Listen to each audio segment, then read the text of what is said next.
నమస్తే. ప్రజెంట్ మనం ఉస్మానియా యూనివర్సిటీలో ఉన్నాం. సో చాలా అంశాల గురించి మాట్లాడాల్సినటువంటి అవసరం ఉంది.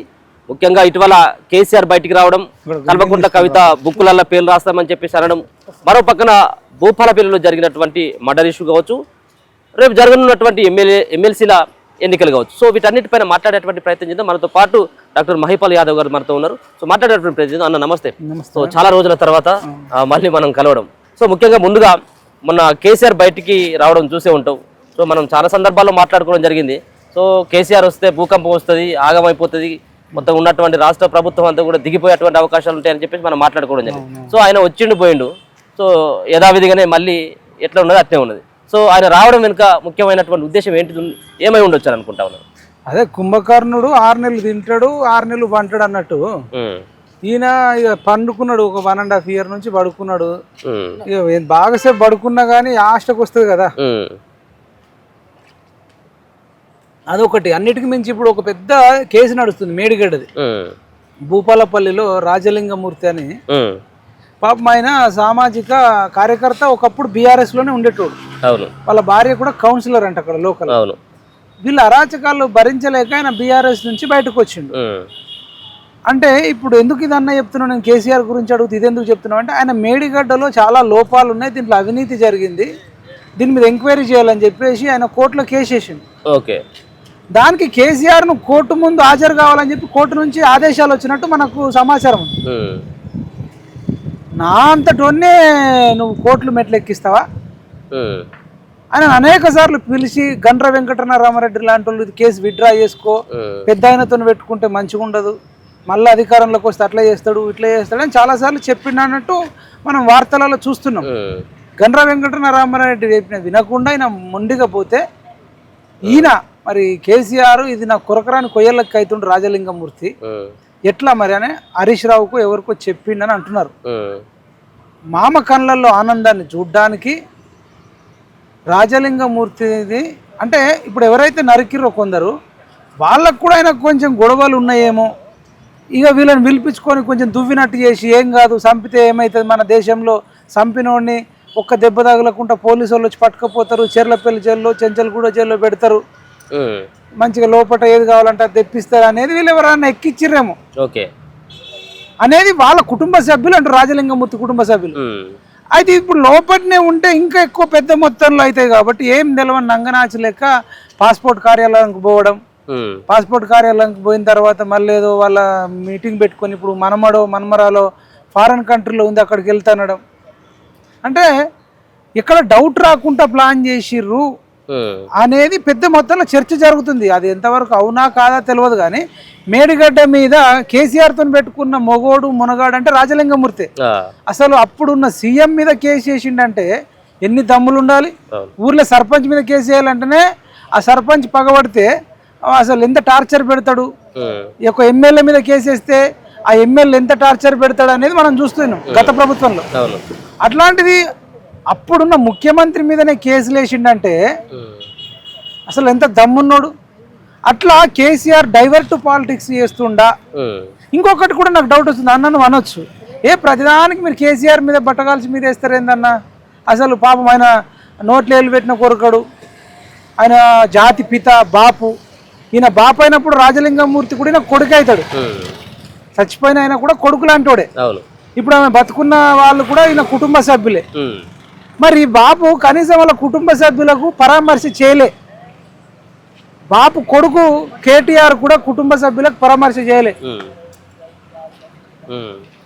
వీళ్ళు ఎక్కడన్నా ఏమైనా అయితే కేటీఆర్ అనేటోడు హుటా హుటిన కార్లు వేసుకొని డింగా అని చేసి, అప్పుడు కొల్లాపూర్లో ఒక సంఘటన జరిగినప్పుడు, ఇంకొక దగ్గర సంఘటన జరిగినప్పుడు పోయి ఇట్లా ఇది రాజకీయ హత్యలు, ఇది ఆ హత్యలు, ఇది ఈ హత్యలు అని హుటా హుటిన పోయినోళ్ళు ఇప్పుడు జరిగి 24 గంటలు అవుతున్నా కనీసం ఆ నరికినోడిని అరెస్ట్ చేయాలి, వాడిని కఠినంగా శిక్షించాలి, వాడిని ఉరిదీయాలి, మా బీఆర్ఎస్ పార్టీ నుంచి ఖండిస్తున్నామని చెప్పేసి బీఆర్ఎస్ సోషల్ మీడియాలో పెట్టలే.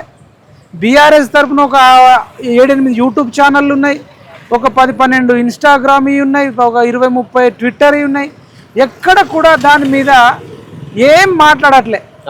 అంటే దాని అర్థమైంది అంటే వీళ్ళ కన్సర్న్లో ఏమన్నా జరిగింది అనేది పెద్ద మొత్తంలో డౌట్ వస్తుంది. ఇది అంతా డైవర్ట్ చేయడానికి ఈయన పాలిటిక్స్ డైవర్ట్ చేయడానికి అమెరికా వెళ్తుండేమో, అందుకోసం బయటకు వచ్చిండేమో. ఈయన అనుకున్నంత అమాయకుడు కాదనే విషయం ఇంకా తెలంగాణ సమాజం ఎప్పుడు గ్రహిస్తారు.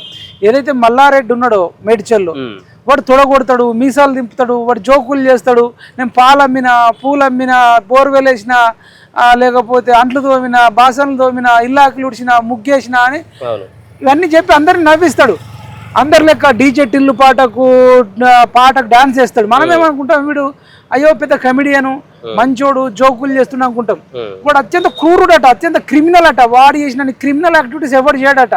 వాడు చేసే కబ్జాలకు అడ్డొచ్చినని టిప్పర్ల కింద, లారీల కింద ఎక్కి చంపుతాడు అనేది వాడి మీద ఉన్నాయి. వాడు ఈడీ తప్పించుకోవడానికి, ఐటీ తప్పించుకోవడానికి జీతాలు ఎక్కువ ఇచ్చినట్టు రాసుకొని వాళ్ళని ఏటీఎంకి వెళ్ళి డ్రా చేసుకొచ్చి వీనికి ఏమంటాడట. అంటే ఎందుకు చెప్తున్నా అంటే మల్లారెడ్డి క్యారెక్టర్కు కేసీఆర్ క్యారెక్టర్కు చాలా దగ్గర సంబంధం ఉంటుంది. వీడు మల్లారెడ్డి, ఆయన రావు. ఈయనేమో మేడ్చేలు మల్కాజ్గిరి జిల్లాకు సంబంధించిన ఒక కమెడియన్ చేస్తున్న ఇంటలెక్చువల్ విలన్ అయితే, ఆయన స్టేట్కు సంబంధించి కామెడీ చేసే విలను. కేసీఆర్ అనేది అషామాషి వ్యక్తి. అట్లా ఆ సందర్భంలో బయటకు వచ్చిందని అంటున్నారు. మరి చూడాలి. మరి మీది కూడా మీరు పిలిచినటువంటి రేవంత్ అన్న అని చెప్పేసి మీరు పిలిచినటువంటి వీడియోలు కొంత ట్రోల్స్ అవుతా ఉన్నాయి.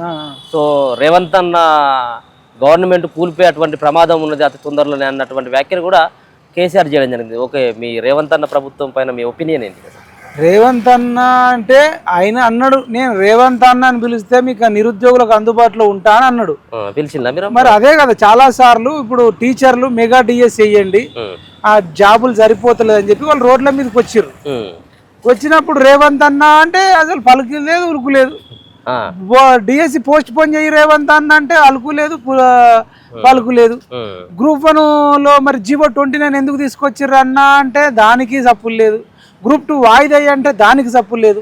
సిటీ లైబ్రరీ, సిటీ కాలేజ్ నుంచి ఓయూ ఆర్ట్స్ కాలేజ్ కాడికి 2 నెలల కిందట ఇక్కడ ఆర్ట్స్ కాలేజ్ కాడికి డిఎస్సి కంటే ముందు రాత్రి 12 గంటలకు అమ్మాయిలు నడుచుకుంటూ వచ్చారు, ఒక 10-12 కిలోమీటర్లు. రేవంత్ అన్న అన్నాం, పలకలే. జస్ట్ వాళ్ళు అడిగింది జస్ట్ పోస్ట్ పోన్ చేయన్నారు. కాబట్టి రేవంత్ రెడ్డి అనేటోడు నిరుద్యోగుల ద్రోహి, రేవంత్ రెడ్డి అనేటోడు బీసీల ద్రోహి. మనం అప్పుడున్న సందర్భంలో ఆ రాక్షసిని కొట్టాలంటే ఇంకొకళ్ళ సపోర్ట్ తీసుకోవాల్సిన సందర్భంలో మనకు 2 ఆప్షన్స్ ఉన్నది. సందర్భంలో నిరుద్యోగులందరూ కూడా మనకు ఉన్న ఆప్షన్లో బీజేపీ కవితను అరెస్ట్ చేయకపోవడం, బీజేపీ బీఆర్ఎస్ ఒకటి అనేది ఎస్టాబ్లిష్ అవ్వడం వల్ల మనకున్న ఏకైక ఆప్షన్ ఇక బీఎస్పీ ఉండే, ఆర్ఎస్ ప్రవీణ్ కుమార్ ఉండే. ఆయన మీద కూడా అందరికి అనుమానాలు ఉండే, ఈయన కేసీఆర్ మనిషేమో, కేసీఆర్ పంపిండేమో అని చెప్పి ఆ ఆప్షన్ ఉండే. ఇంకా వేరే మనకు ఆప్షన్ లేకుండే. దానివల్ల కాంగ్రెస్ కేసీఆర్, కాంగ్రెస్ గెలవడము. మళ్ళీ ఇప్పుడు ఆర్ఎస్ ప్రవీణ్ కుమార్ మనం అనుకున్నట్టే మళ్ళీ కేసీఆర్ గడియలు బద్దలు కొడతా, గోడలు బద్దలు కొడతా, ఏనుగు మీద పోతున్నాడు. కార్లో పోయి ఆ గోడలు ఏమన్నా బద్దలై ఉంటే వాడికి సిమెంట్ వేసి కడతా అంటున్నాడు ఇప్పుడు. అంటే ఈ సందర్భంలో గెలిచిరు, కానీ మనకు అప్పుడు ఆప్షన్ లేకపోవడం వల్ల వేసినాం. కానీ ఈయన చెప్పింది ఒకటి, చేసింది ఒకటి. ఎప్పుడు డౌట్ వచ్చిందంటే టీజీపీఎస్సికి మాజీ డీజీపీ మహేందర్ రెడ్డిని చైర్మన్గా పెట్టినప్పుడే డౌట్ వచ్చింది. అంటే ఈయనకు ఎటువంటి విలువలు లేవు, అదొకటి అయిపోయిందా. తర్వాత పోచారం కొడుకులు పోరంబోకులు అని చెప్పి, ఆ బోకులు ఈ బోకులు అని చెప్పేసి ఆయనను మళ్ళీ తీసుకున్నాడు. తర్వాత దానం నాగేందర్ రెడ్డి పంజాగుట్ట థియేటర్ దగ్గర బీడీలు కింద పడ్డ పట్టుకునేటోడో అమ్ముకునేటోడో అన్నాడు, ఆయనను తీసుకున్నాడు. అంటే కేసీఆర్కు రేవంత్ రెడ్డికి పెద్ద తేడా ఏం లేదు.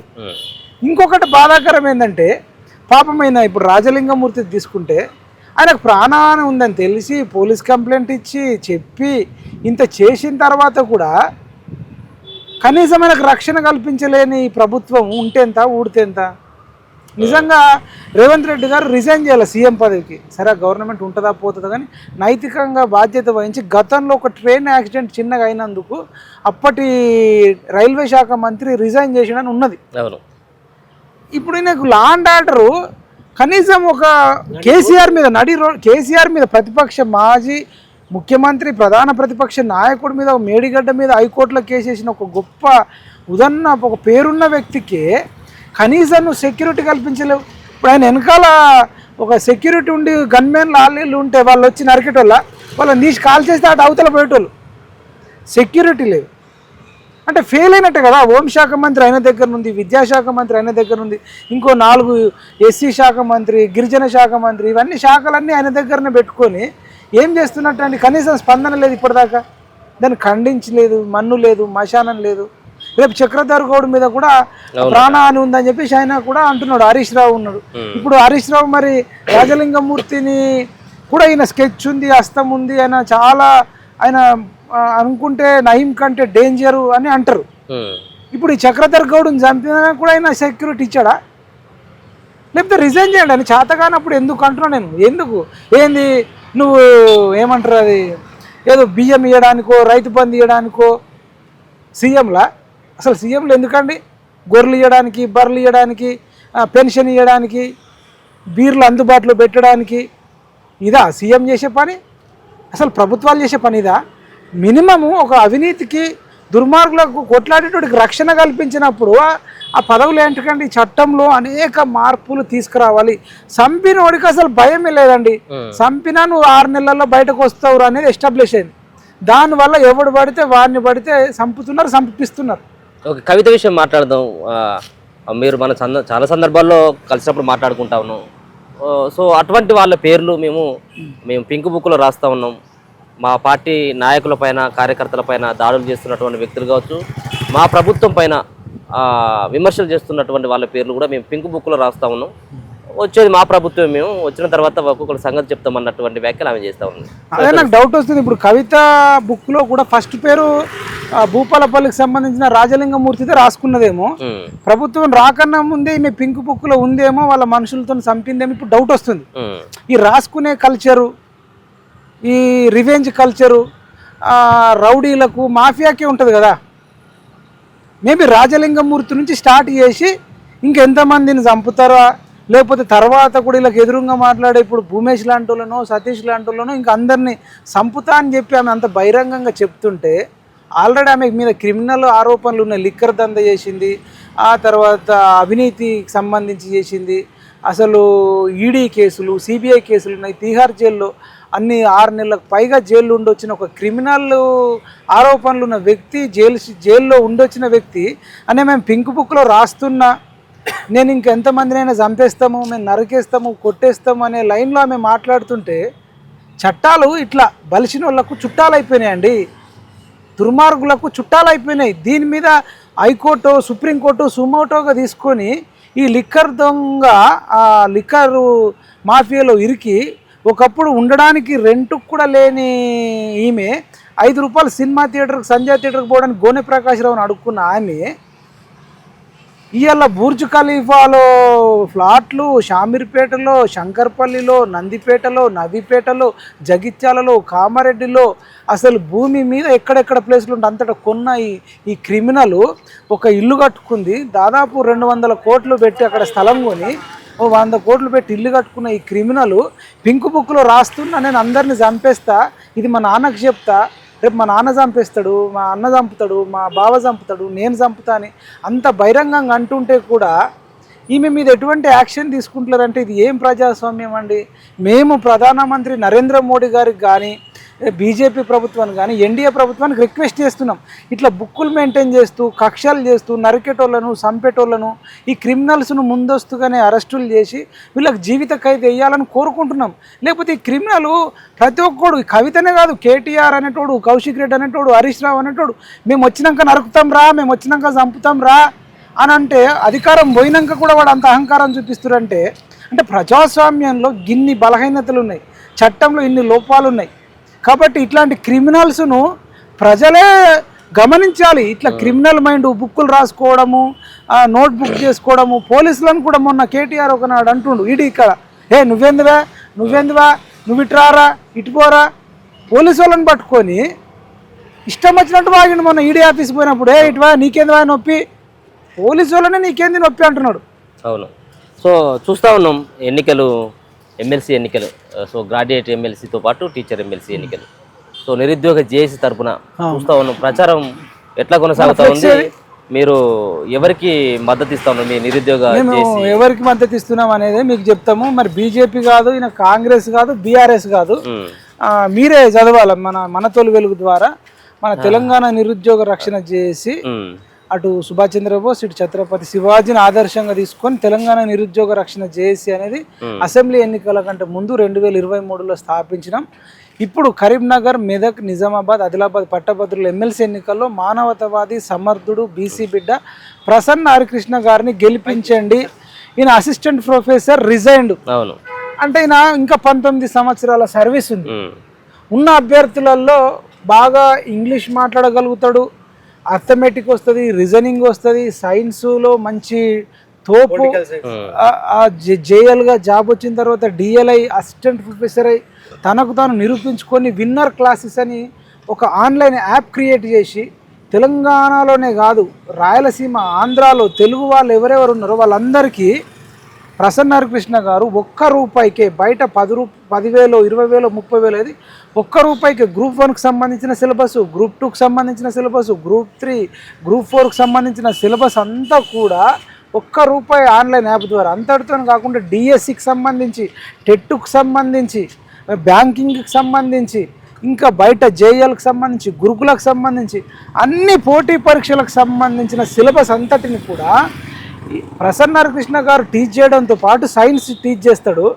ఈయన సైన్స్ టీచ్ చేస్తూ ఈయనకు తెలిసిన ఫ్రెండ్స్ అందరితో మిగతా సోషల్ కానీ, తెలుగు కానీ, ఇంగ్లీష్ కానీ, అర్థమెటిక్ కానీ, రీజనింగ్ కానీ ఒక 13 సబ్జెక్టులు 13 మంది టీచర్లను పెట్టి ₹1కి ఇస్తే నేను మన కామారెడ్డి లైబ్రరీకి పోతే మీరు వచ్చేసరికి కూడా మేము ప్రసన్న హరికృష్ణ గారి క్లాసులే వింటున్నాం, ఆన్లైన్ విన్నర్ క్లాసెస్ ద్వారా వింటున్నాం అని చెప్పడం జరిగింది. ఇగో వీళ్ళు భూమేష్, సతీష్ వీళ్ళు కూడా మొన్న లైబ్రరీకి వెళ్తే చెప్పారు, అన్న మేము ప్రసన్న హరికృష్ణ క్లాసులు విన్నామన్న, అంత మంచిగా చెప్పినోడు. మరి అవతల బీజేపీలో కానీ, కాంగ్రెస్లో కానీ, బీఆర్ఎస్లో కానీ, మిగతా ఇండిపెండెంట్లో కానీ ఈ రకంగా సర్వీస్ చేసిన వాళ్ళు లేరన్న. ఇప్పుడు ఈ రోజులలో సరే గ్రాడ్యుయేట్స్ అయినప్పటికీ కూడా, టీచర్లు అయినప్పటికీ కూడా సో పైసల బలం లేనిది గెలిచేటువంటి పరిస్థితులు మనకైతే కనబడలేదు. సో ప్రసన్న హరికృష్ణ గారికి ఎట్లా సపోర్ట్ చేస్తుంది ఇక్కడ ఉన్నటువంటి పట్టభద్రులు అనుకుంటా ఉన్నారు మీరు? సో ఏ విధమైనటువంటి నినాదంతో ఆయన ముందుకు వెళ్తా ఉన్నారు? అయితే ప్రజలు కూడా డబ్బులు ఎప్పుడు కూడా నాకు డబ్బులు ఇవ్వండి అని ఎవరు అడగరండి.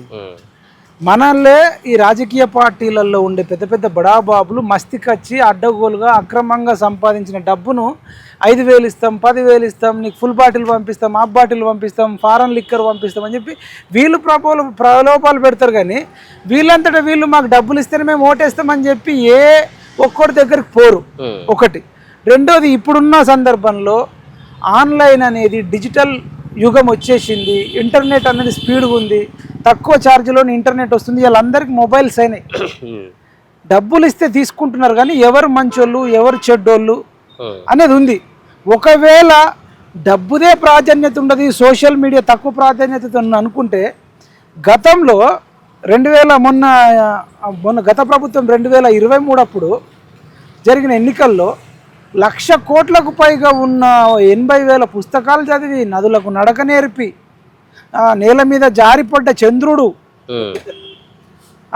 అసలు జాతి పిత, జాతి బాపు, 1,00,000 కోట్లు ఎన్నికల పోలీస్ డిపార్ట్మెంటును, ఈ అనేకమైనటువంటి లిక్కర్ మాఫియాను, మల్లారెడ్డి లాంటి మాఫియాను, ముత్తిరెడ్డి లాంటి మాఫియాను, బల్లారాశ్వరెడ్డి లాంటి మాఫియాను, హరీష్ రావు లాంటి, కేటీ రావు లాంటి, కవితారావు లాంటి మొత్తం ఒక 10 లక్షల కోట్లకున్న ఒక పార్టీ నాయకులందరూ కలిసినా కూడా మొన్న కేసీఆర్ని ఓడగొట్టిరు కదా.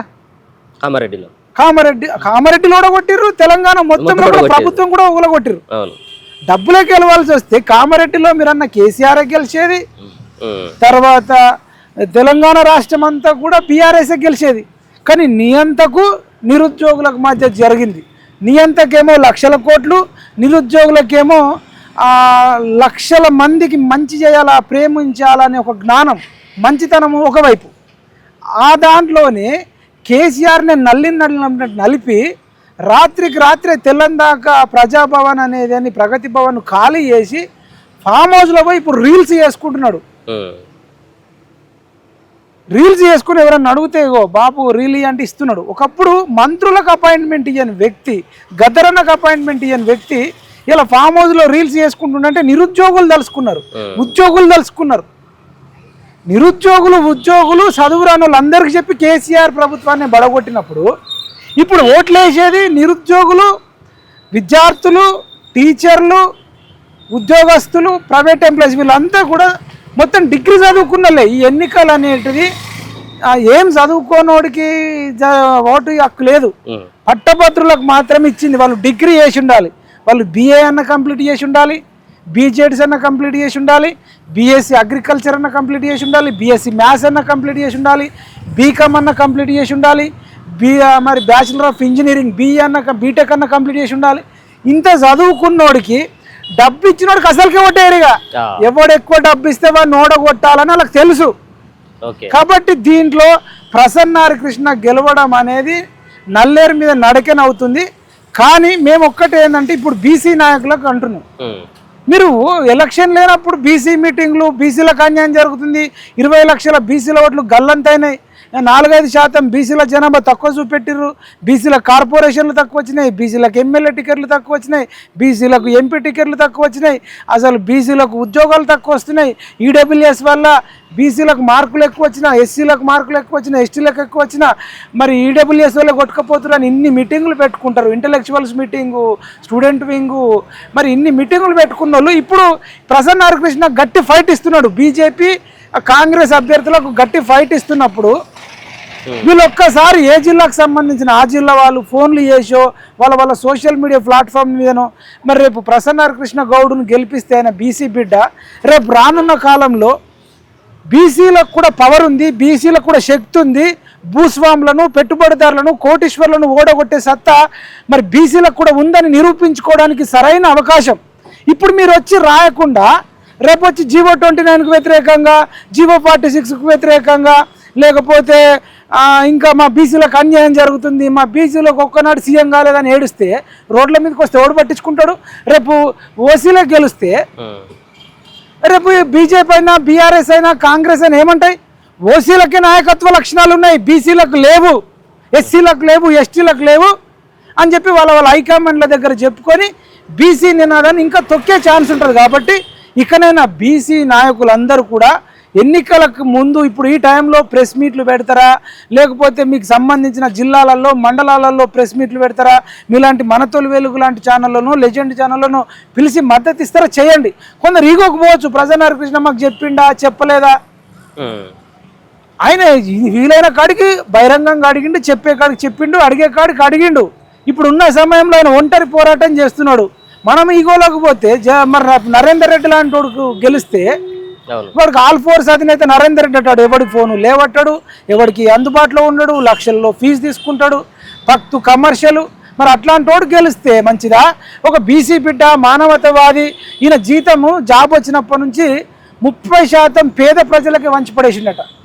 ఈయన క్లాసులని కొన్ని వేల మంది జాబులు కొట్టిన వాళ్ళు ఉన్నారు, ఎస్ఐలు అయిన వాళ్ళు ఉన్నారు, అసిస్టెంట్ ప్రొఫెసర్లు అయిన వాళ్ళు ఉన్నారు, ప్రొఫెసర్లు అయిన వాళ్ళు ఉన్నారు, టీచర్లు అయిన వాళ్ళు ఉన్నారు, లెక్చరర్లు అయిన వాళ్ళు ఉన్నారు, కానిస్టేబుల్ అయిన వాళ్ళు ఉన్నారు.